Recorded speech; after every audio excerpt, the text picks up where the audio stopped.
நாளைக்கான வீடியோவில் என்ன நடக்குன்னு சொல்லிட்டு பார்க்கலாம். வீடியோக்குள்ளே போகிறதுக்கு முன்னாடி நம்ம சேனலில் லைக் அண்ட் சப்ஸ்கிரைப் பண்ணிவிடுங்க.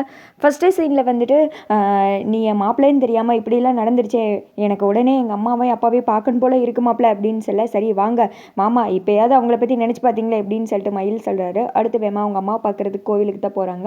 அங்கே வந்துட்டு ஈஸ்வரி பாட்டி நின்றுட்டு இருக்க, வேமா வந்துட்டு நம்ம ராஜராஜா ஓடி போய் காலில் விழுந்து என்னை மன்னிச்சிருமா, இவ்வளோ நாள் வந்துட்டு பெத்த பையன் இருந்து உங்களை அனாத மாதிரி விட்டுட்டேனே, மன்னிச்சிருமா அப்படின்னு சொல்லிட்டு காலில் விழுந்து அழுகுறாங்க. விடுப்பா, எல்லாம் நம்மளோட போதாத நேரம், உன்ன மாதிரி ஒரு பையனை இந்த சாமுண்டீஸ்வரி கிட்ட தார வாத்து கொடுத்துட்டு நான் இப்படி கஷ்டப்பட்டு கிடக்குமே அப்படின்னு சொல்ல, ரெண்டு பேரும் ஃபீல் பண்ணுறதை பார்த்து மயிலு காட்டியுமே வந்துட்டு ஃபீல் பண்ணுறாங்க.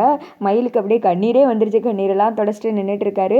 உங்களை பார்த்ததுல எனக்கு எவ்வளோ சந்தோஷம் தெரியுமாம்மா, 25 வருஷம்ப்பா உன்னை பார்க்காம என் நெஞ்சே குளிர்ந்துருச்சுப்பா, அப்பா எப்படிமா இருக்காங்க அப்படின்னு சொல்லிட்டு கேட்க, அவருக்கு சின்ன வேலைப்பா, அதான் ஊர் வரைக்கும் போயிருக்காரு, ஒரு கேஸ் நடந்துட்டு இருக்கு, நம்ம நிலத்து மேலே அதான் போயிட்டு இருக்காரு அப்படின்னு சொல்ல, எல்லாம் நல்லா இருக்கீங்களா அப்படின்னு சொல்ல, எங்கப்பா நல்லா இருக்க, உன்னை பார்க்காம வெறும் உடம்பு மட்டும்தான்ப்பா இருக்கு, உசுரெல்லாம் இல்லை, சும்மா தான் நடமாடிட்டு இருக்க, செத்த போன மாதிரி அப்படின்னு சொல்லிட்டு ஃபீல் பண்ணுறாங்க.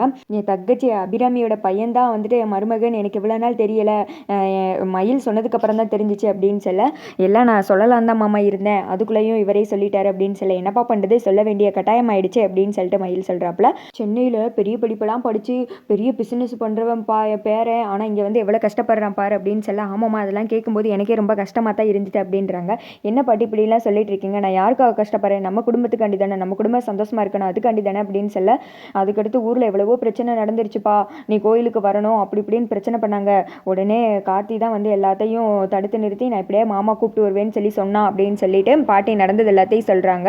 நான் ரேவதி கல்யாணம் முடிஞ்சதுக்கப்புறம் எப்படியாவது அங்கே வர்றேம்மா அப்படின்னு சொன்னதுமே, ரேவதி கல்யாணம் நல்லபடியாக நடந்தால் தானேப்பா, அதெல்லாம் நடக்கும், ஆனால் அந்த மகேஷ் கூடயா அப்படின்னு சொல்ல, நம்ம அதை பற்றியெல்லாம் அப்புறம் பேசிக்கலாம் அப்படின்னு சொல்லிட்டு கார்த்தி சொல்லிடுறாங்க. சரிம்மா நான் வந்துட்டு இன்னொரு நாள் உங்களை பார்க்க வரேன் அப்படின்றாங்க. வீட்டுக்கு வாப்பா, உனக்கு பிடிச்சதெல்லாம் நான் சமைச்சு வச்சுருக்கேன் அப்படின்னு சொல்லிட்டு அங்கேருந்து பிரியா விடைபெற்று இந்த பக்கம் வெளியில் வர்றாங்க.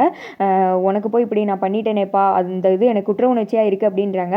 எல்லா பிரச்சனையும் சரி பண்ணிடலாம் மாமா, அதுக்கு நீங்கள் தான் இப்போ ஒரு ஹெல்ப் பண்ணணும் அப்படின்னு சொல்ல, என்ன ஹெல்ப்பு, என்ன பிளான் அப்படின்னு சொல்லிட்டு கேட்க, கார்த்தி ஒரு பெரிய பிளான் சொல்கிறாங்க. மகேஷை மாயா வந்தால் காமிச்சிட்டு இருக்காங்க. சே, அந்த டிரைவரை வெளியில் அமுச்சு விட்டுறது எவ்வளோ சந்தோஷமாக இருக்குது தெரியுமா, எவ்வளவோ பிளான் போட்டான், ஆனால் கடைசியில் அந்த சிவனாண்டி போட்ட பிளானில் இப்படி வந்து மாற்றிக்கிட்டான் அப்படின்னு சொல்ல, இனிமேல் இந்த சொத்தில் உனக்கு தாண்டா, எல்லாத்தையும் உன் பேருக்கு தான் மாறப்போகுது, எல்லாத்தையும் நீ தாண்டா ஆள போகிற அப்படின்னு சொல்ல, நீ சொல்கிறது சரிதான், ஆனால் என்னோட பெரிய சொத்தை நீ தான், நீ என்ன சொன்னாலும் நான் அதை அப்படியே கேட்பேன், இனிமேல் ரேவதி எனக்கு தான் என்ன அப்படின்னு சொல்ல, சரின்னு சொல்லிட்டு இவங்க ரெண்டு பேரும் கார்த்தி வெளியில் போனதை நினச்சி சந்தோஷமாக பிளான் போட்டுட்டு இருக்காங்க.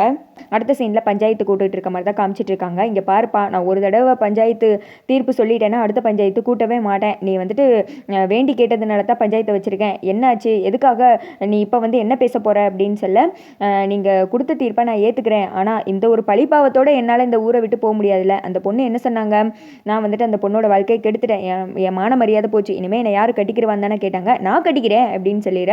அதை கேட்டதும் எல்லாருமே ஷாக் ஆகிடுறாங்க.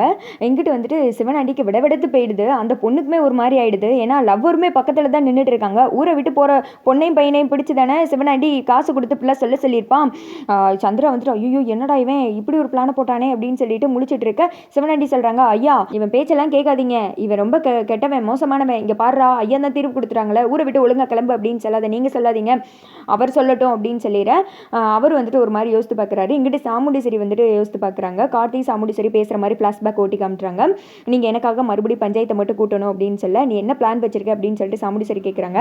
அந்த பொண்ணு என் மேலே தப்பான பழி போட்டிருக்கு, நான் அந்த பொண்ணை வந்துட்டு கல்யாணம் பண்ணிக்கிறேன்னு வந்துட்டு சொல்கிறேன், அந்த பொண்ணு சொல்கிறதுல உண்மை இருந்துச்சுன்னா சரின்னு சொல்லும், இல்லைன்னா கண்டிப்பாக என்ன மாட்டேன்னு தான் சொல்லும், அவள் இல்லைன்னு சொல்கிறத பார்த்து நம்ம உண்மையாக வெளியில் கொண்டு வந்துடலாம் அப்படின்னு சொல்லிடுற.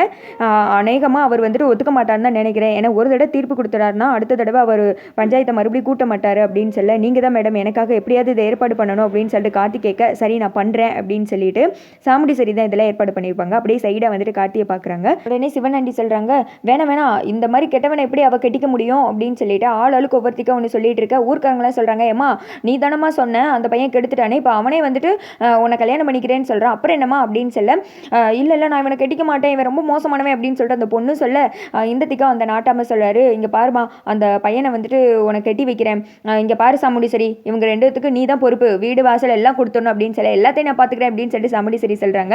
இதுக்கு மேலே யாரால என்ன பண்ணனே தெரியல, ஊர்க்காரங்களோட சேர்ந்து மொத்தமாக கட்டிக்கோமா அப்படின்னு சொல்லிட்டு கம்பல் பண்ணுறாங்க. இதுதான் சான்ஸ் அப்படின்னு சொல்லிட்டு மயில் வேற தாலி எடுத்து கார்த்திகையில் கொடுக்குறாங்க. அப்புறம் என்ன சிலம்பம் பார்த்துட்டு இருக்க, வேமா அந்த பொண்ணு கழுத்தில் போய் தாலி கட்டு அப்படின்னு சொல்ல, அந்த பொண்ணுக்கு ஒரு மாதிரி வெட வெடன்னு வந்துருது. வந்துடுது.